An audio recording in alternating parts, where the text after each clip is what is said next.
You're listening to the Night Demon Network. Go to nightdemon.net/subscriber to unlock more exclusive content.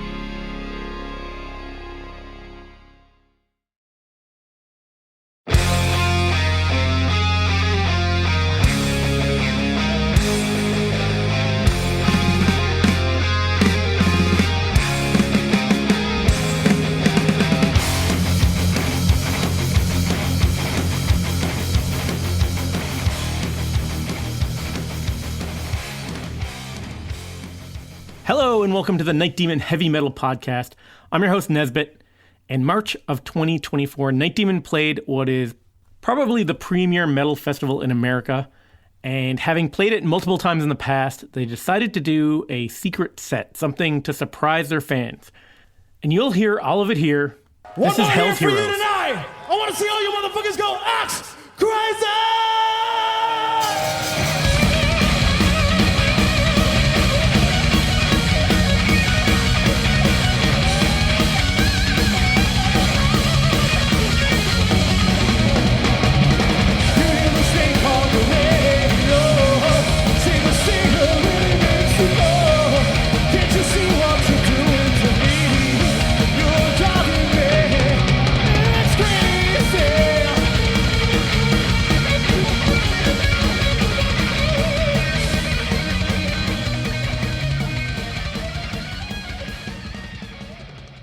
Jarvis here.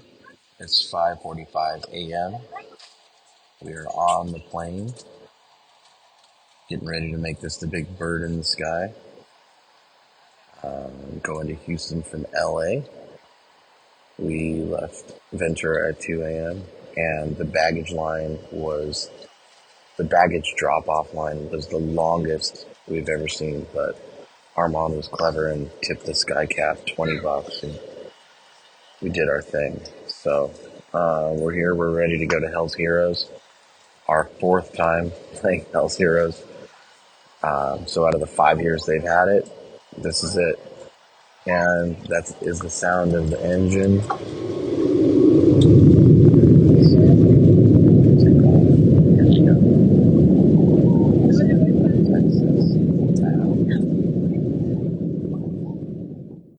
Hell's Heroes is probably the best metal festival in the United States. We've got some other bigger ones, I guess, that focus a lot on extreme metal only, but for variety and for just awesome bands that you don't see playing too much elsewhere, whether it be the States or otherwise, Hell's Heroes is definitely the best. Okay, we have arrived in Houston. It's 11:30. We're on the road to our hotel. Everybody feeling good? Feeling good, podcast listeners. Hope to see a lot of you faces out here this weekend. I imagine we will. How you doing? Feeling Brian? pretty good. Ready for some heavy metal this weekend in Houston. We got our driver here, Ian Hopkins. Ian, how long have you worked for the venue? Probably about 5 years now, 6 years maybe. Hey, keep your eyes on the road, man. Oh, that's cool.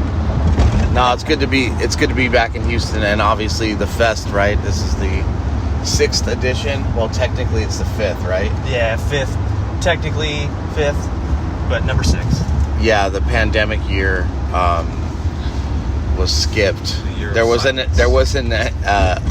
announcement though. I think or that second pandemic year, right? 2021. Yeah. But and then it all changed when it was rebooked differently. Some of the bands came back, some didn't.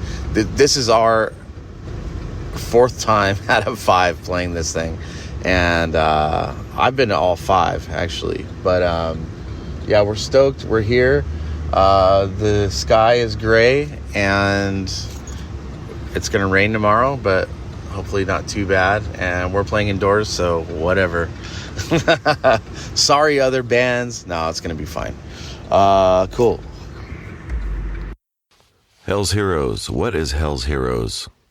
Hell's Heroes is a killer festival in Houston, Texas, run by a great friend of ours, close confidant of Jarvis's in the festival world, Christian, The organizer, Christian Larson, is one of my closest friends, believe it or not.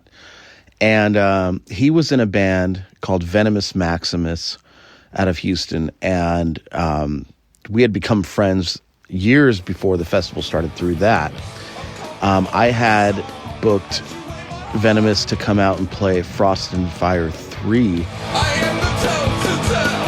I won't be forgot. If my soul is reborn, I lost eternally. Become the legend beyond. Ghosts and the beast.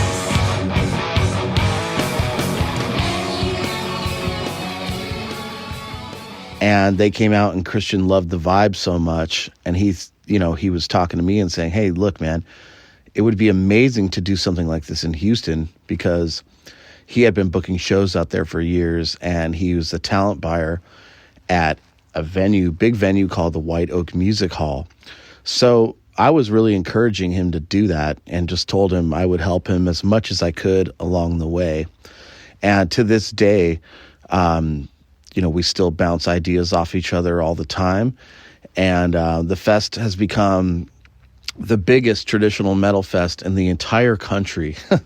So he's done a great job with it. It's really amazing. He's brought a lot of really great bands into Houston, and the fans are definitely showing up. So I'm really proud of him for that, and I'm really honored that we've been able to be a part of it. Yeah, I mean, we've pretty much been involved with that thing from the beginning, past 3 years. The first year we played, we've talked about on this show before. It was the infamous, Dusty basically going off, telling everybody how he really felt about the band. But besides that, we had a great set that year. How we feeling out there this evening, Houston? Thank you guys so fucking much. It's good to be back here, man.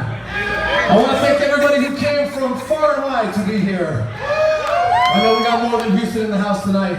I want to thank Christian for putting on this show, and most importantly, a lot of support here for a lot of new bands. A lot of the best of the best is here tonight. So thank you guys for being here. One more here for you. We'll see you guys next time. From Ventura, California. Thank you so much. Night Demon!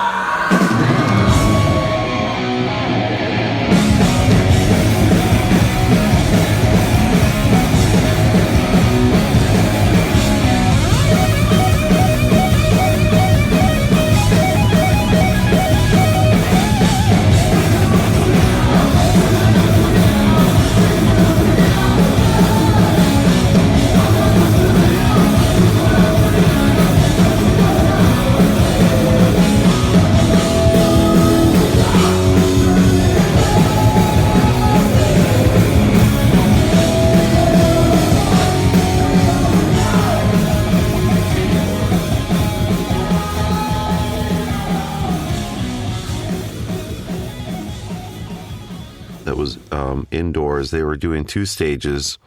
At that time, they were using a small stage that was upstairs in the back, and then the main stage down on the floor.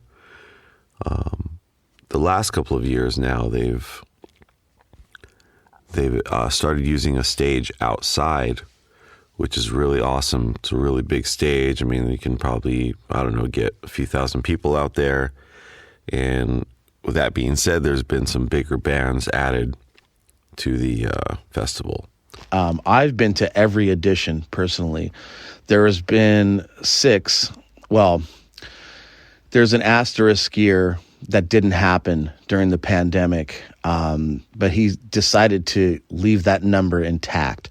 So really, we just played the 6th edition. There have actually been 5 that have happened.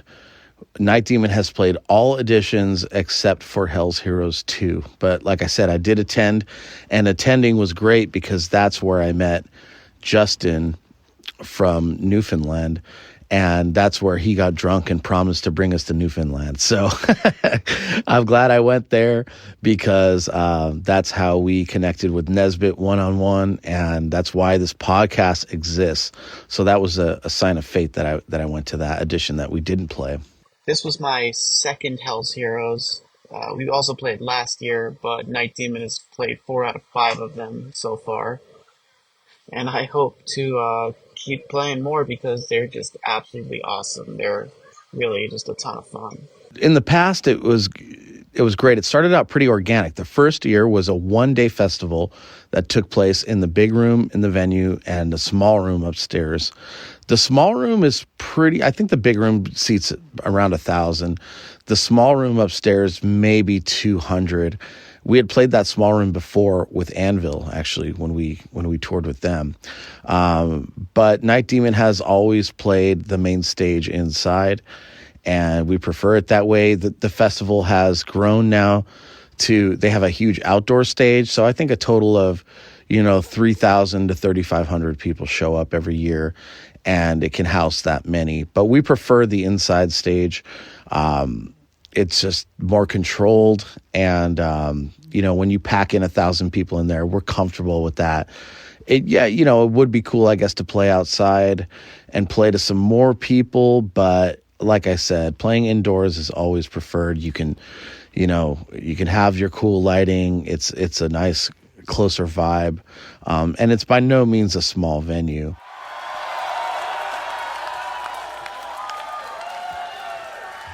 Hell's Heroes!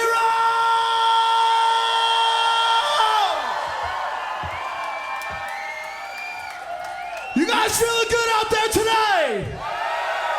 All right.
Yeah, this year, Queensryche, Candlemass, Doro, Tank, Eternal Champion, Cauldron, Girl School, Witch Hazel, Traveler, Bloodstar.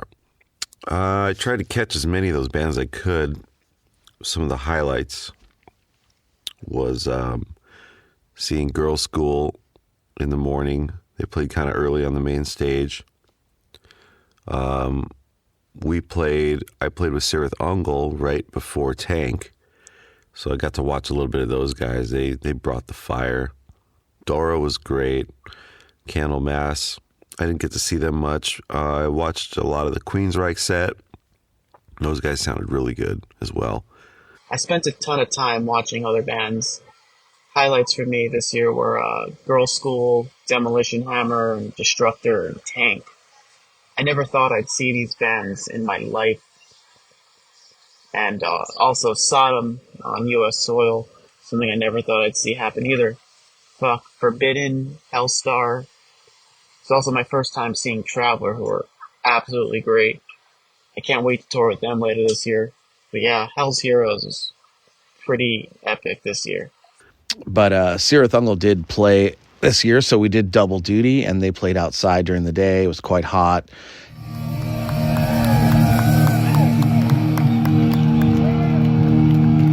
One more ride together! Now that's a good idea.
Yeah, I mean, it's a different kind of vibe, but again, I prefer the indoor stage. This edition, some of the other bands playing, Queensryche played, and they played their first EP and their first album, The Warning, exclusively, and a couple bonuses there for the encore. Eyes of a Stranger, to be specific, and Empire, which was really cool. So that was one I was really looking forward to, and that was good. This is Empire!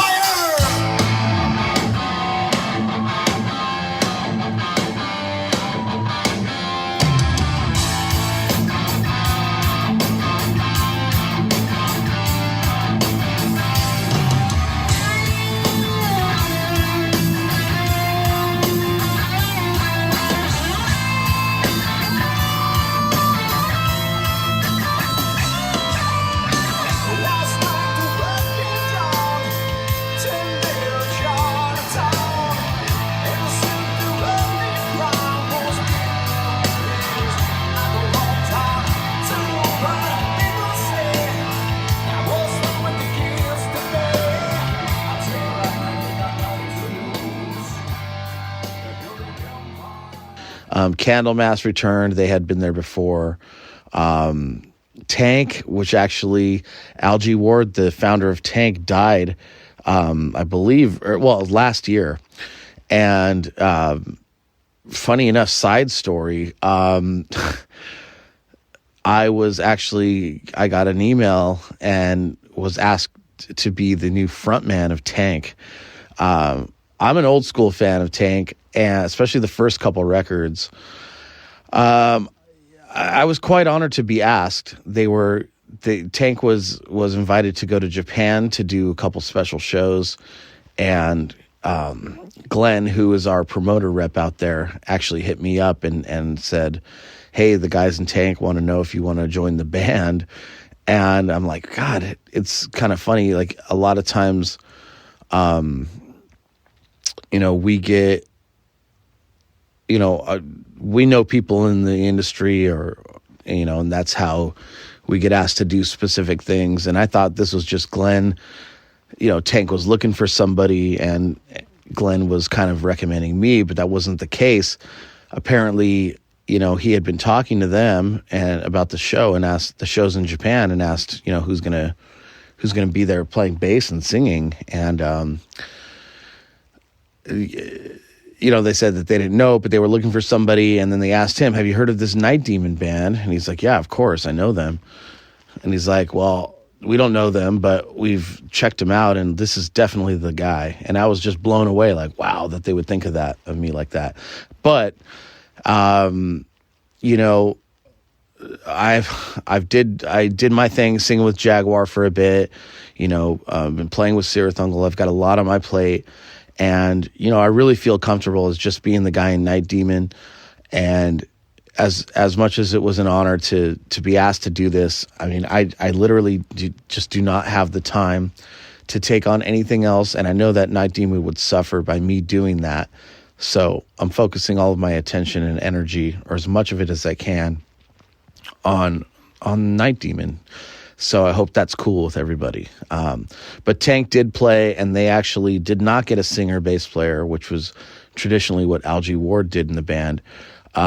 They got a separate bass player and a separate singer. And they were quite good, but just not for me.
Yeah, a lot of other great bands played. Solitude Eternus did a reunion, which was awesome. I actually helped out John, the guitarist. He broke a string on stage, and I went and restrung his guitar.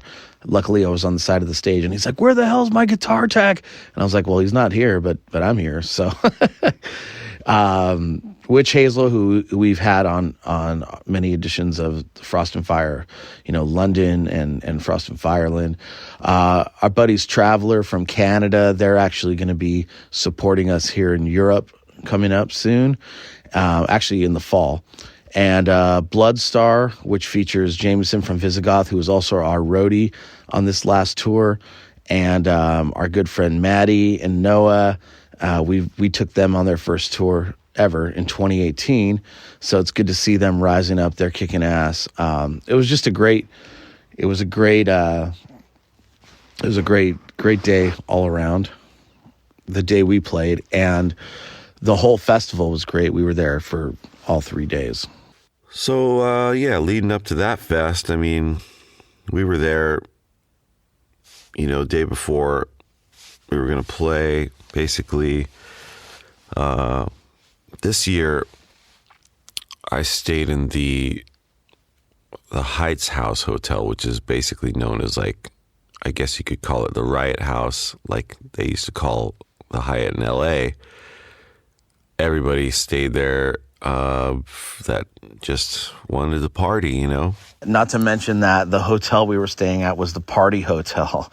So it's called the Heights House, and it's notorious for these Hell's Heroes parties. So the partying stops around 7 a.m. So I didn't get much sleep. So there was a lot of good after show activities going on at this place. A lot of good conversations with other bands and just good people, good friends. Okay, we're here in Houston. It's the day that we play, and we're at the party hotel, and everybody was partying last night except for us, and we didn't get much sleep. And as you can hear, it's pouring rain outside. Good thing we're playing indoors today at the festival. So I'm walking into my room here. We're doing a little pre-rehearsal. Okay, Armand's plugged into his little hotel amp. I'm playing bass acoustically here. And Brian's got his drum app on his phone where he has to hit the drums with his fingers, but he's actually pretty good with it. So we're doing a special covers set tonight, an unannounced covers set. And let's do, let's do a little rehearsal. Black Rose, the Thin Lizzy classic. All right, drum fill to start. Can you pull that off?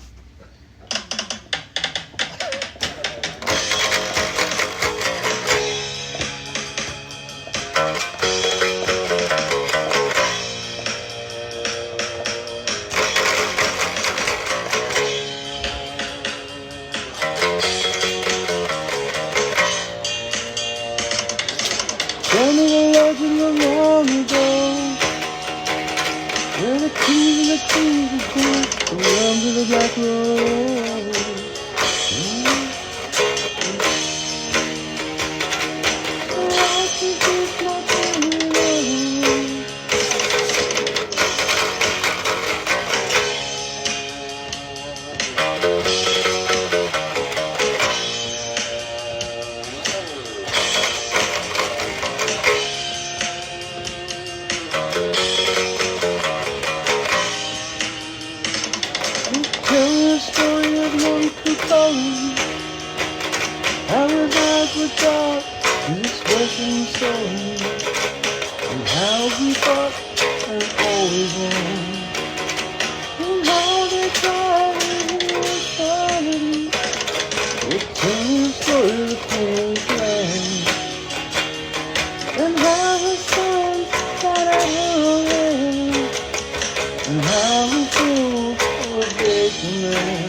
All right.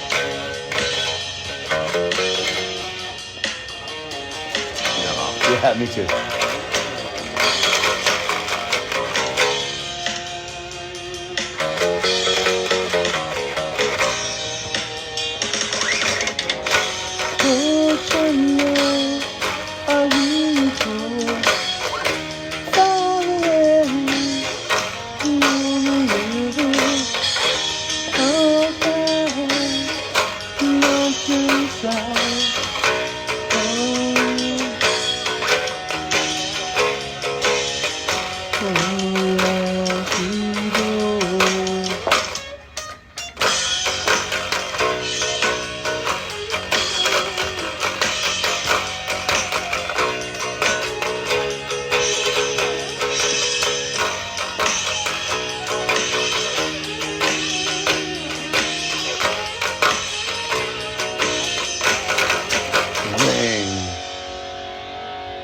All right, let that ring for a bit, and then no shimmer, right?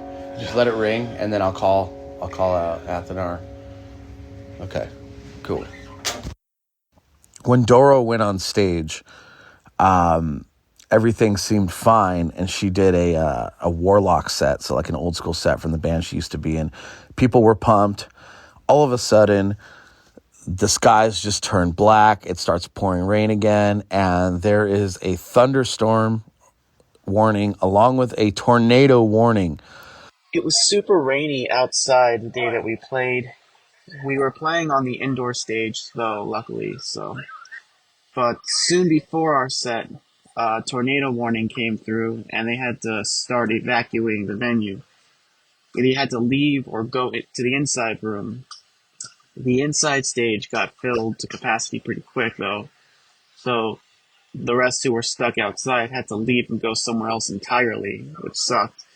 I remember security guards saying there were nearby bars for them to go to, but, they just could not stay there on the premises unless they were in the indoor room. Everybody from the outdoor field is evacuated and told they need to leave the venue. So, I would say it was probably about 2,000 people. This was a bit catastrophic at the moment because I'm thinking we're on pretty much next in the indoor stage. We were on in about 45 minutes, but we were waiting for Doro to finish her set. But things were going crazy here, right? So I just see people leaving, and honestly, the first thing that went through my head is I felt bad for my friend Christian. He worked so hard for this festival. And weather is always a concern in Houston. So that's the reason he didn't do the outdoor stage for the first 3 years, because he was worried about something like this happening. Sure enough, here it is.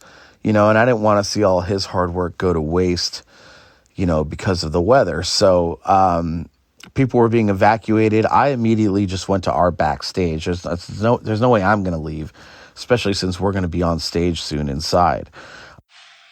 So we're here at the venue, and Destructor is playing downstairs. We're getting ready to load onto the stage for a quick line check and then our set. They have just evacuated the outdoor stage. So 2,000 people from the festival have had to leave due to a tornado warning or a lightning warning, something weather related. It's a ghost town out there. This is the strangest thing that I think I've ever been a part of. So we're going to hope that these people stay inside and in the indoor venue, which is about 1,200 people, and we get to play our set. So here we go. So what ended up happening was a lot of people left, but everybody that could get inside the venue that we were playing did. So it was completely just packed to the gills, to the point where the security had to call it off and just say, look, we're absolutely at capacity in here and nobody else can come in. So they ended up having to go to their hotels or whatever. So it was no problem for us. The show went on, without a hiccup inside. They weren't concerned about the weather inside, obviously. And no tornado did end up coming, and no tornado swept the festival away, which was nice. So by the time that we played, I think we played to the only people at the festival at that point, and they were pretty much forced to be in the room we were playing. Captive audience is the best audience, I guess. Right? But the crowd was pretty cool. It was a great reaction. Hey everybody, it's Kit Ekman. I think most of y'all who listen to the podcast know who I am. If you don't, I'm a longtime friend of Night Demon. I've been to a million shows with them. I've done a lot of stuff for them. I'm rocky a lot of the times when I see them. I do a lot of stuff behind the scenes on the podcast. But anyway, as you've heard, they played a special surprise cover set. I was probably one of the only people there who knew in advance what was going to happen. Jarvis had reached out to me ahead of time to say, hey, we're not going to need you to be Rocky this time because we've got something special up our sleeves. I was like, all right, cool. Let's see what this is all about. And so the pressure was off and I got to be right up front with my friends just to check out the show and enjoy it. And I hadn't told anybody, they hadn't told anybody, like nobody knew what was going to happen. So this year we decided to just do an all covers set. You know, we had played this thing 3 years in a row, basically, or three festivals in a row. And, 3 years in a row, right. And since we had just done the Outsider album show last time, we decided to do something different and just do all covers. I mean, at this point, we've got enough covers in the repertoire that we've either recorded or done live that could fill a full set. So we wanted to keep that a secret. Besides Christian, we told him about it, and he thought it was a great idea. They come out and they go right into Killers from Iron Maiden, which, if you know Night Demon, they've done a lot of cover songs live. They're sort of famous for the cover songs they do. Killers they had never done, and that's a challenging song, especially like from a drumming standpoint. And to have that be right out of the chute, that's what they play. It was a very powerful statement. What was amazing to me was how they take this song that was made for a 5-piece band and they rearrange it to fit a 3-piece, and it worked. It worked. I mean, Armand plays like 2 guitar players anyway, but it was so cool to see them do Killers, and I hope this is a cover that shows up in their repertoire again from time to time, because, I mean, it's an amazing song to begin with, and to see what they do with it, they make it their own, which is sort of the true judge of a great band. They take when they do a cover song, they don't just copy it, they make it their own, and they definitely did that with Killers.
opened with Killers, the Iron Maiden cover, the first time we played it live. We had just gone into the studio and recorded a version of this song for an Iron Maiden tribute comp. And so that was interesting. The crowd reacted really good. I think a lot of people didn't know what was going on.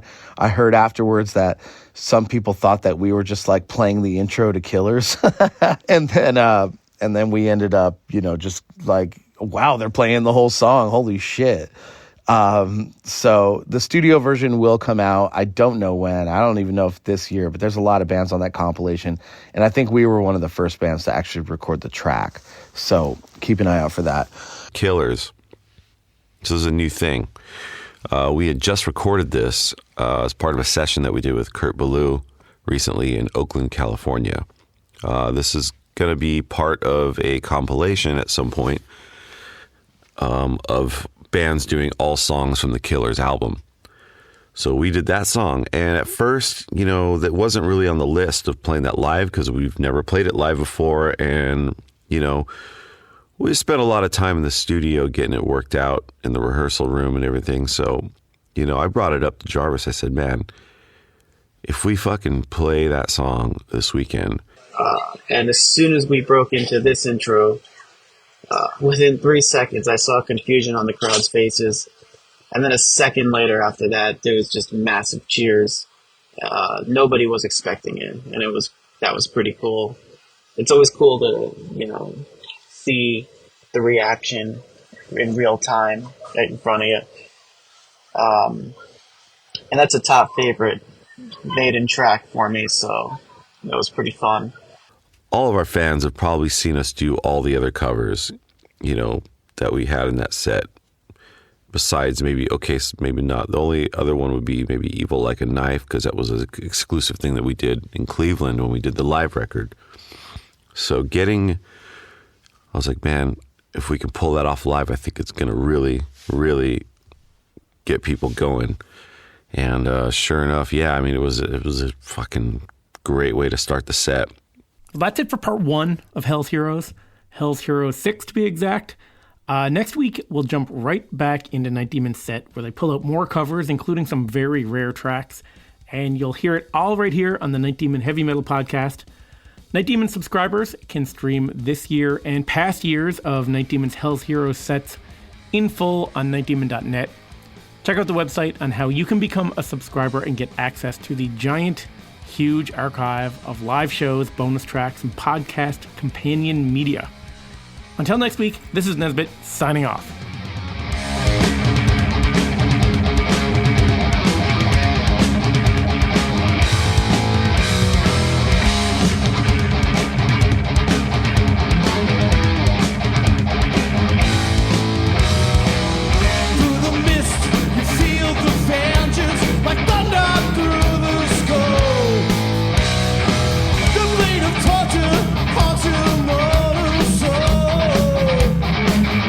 Are you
Thanks for listening to the Night Demon Heavy Metal Podcast. Head over to nightdemon.net, click on the subscriber tab, and sign up to access exclusive weekly bonus content. If you would like to donate to support the Night Demon Heavy Metal Podcast, you can do so through PayPal at paypal.me/nightdemonmetal. Additionally, if you have not already done so, please subscribe, like, rate, and review the show on iTunes or wherever you listen to podcasts.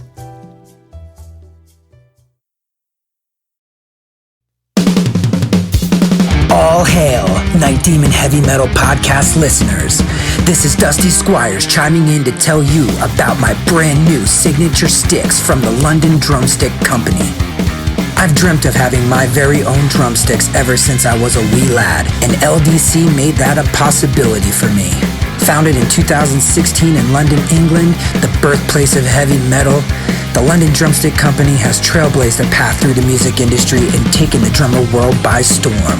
When I met them for the first time, they knew their product was going to withstand the beatings of a Night Demon show. They took the time to work with me on getting everything just right. The balance and weight of my sticks are the same no matter what, and the durability is bar none the best I've ever had. I know my sticks will last through the set night after night. I'm truly honored to work with a company that caters to their players the way LDC does. Their innovation and attention to detail is what separates them from the rest of the stick makers out there. Their custom stick sleeves are unbelievable and really make the entire presentation complete. Wait until you see the design they came up with for me. It blew my mind and was a surprise to say the least.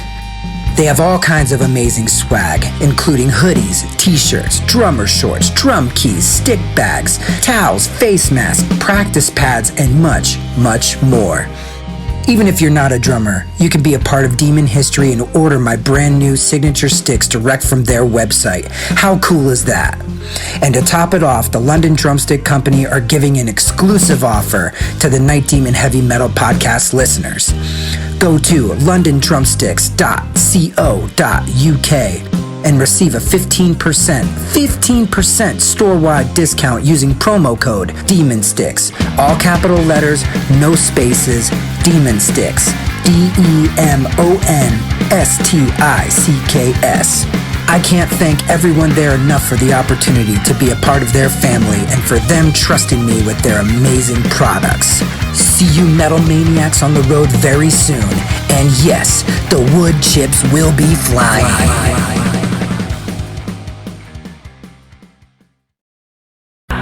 Greetings, boils and ghouls. This is your comrade, the Crypt Keeper here, reporting dead from the sanctuary of the strange. Tonight's macabre myth is a fright-filled feature, one overflowing with monsters, madness, and magic.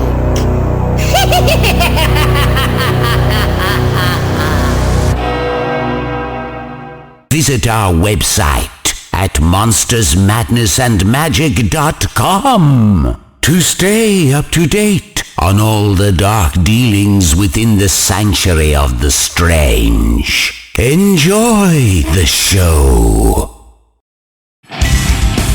Hey Metalheads, I'm Mark and I host Metal Forge. Let me tell you about the show. The Metal Forge features the best underground metal from all over the world. We spend every week with a different artist with interviews, in-depth conversations, and most of all, the music. We also feature audience interactivity where you can submit your questions to the upcoming guests. New episodes are out every Friday at noon Eastern Time at metalforgeradio.com or wherever you listen to your podcasts.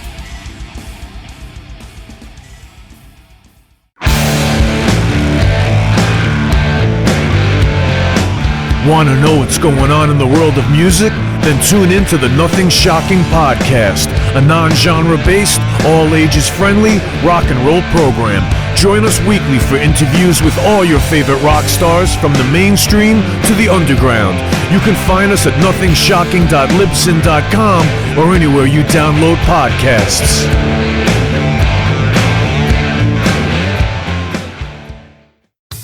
Okay, metalheads, you've been complaining that there has not been a channel that plays all of the heavy metal videos from past, present, and future for years and years at this point. Well, that time is over.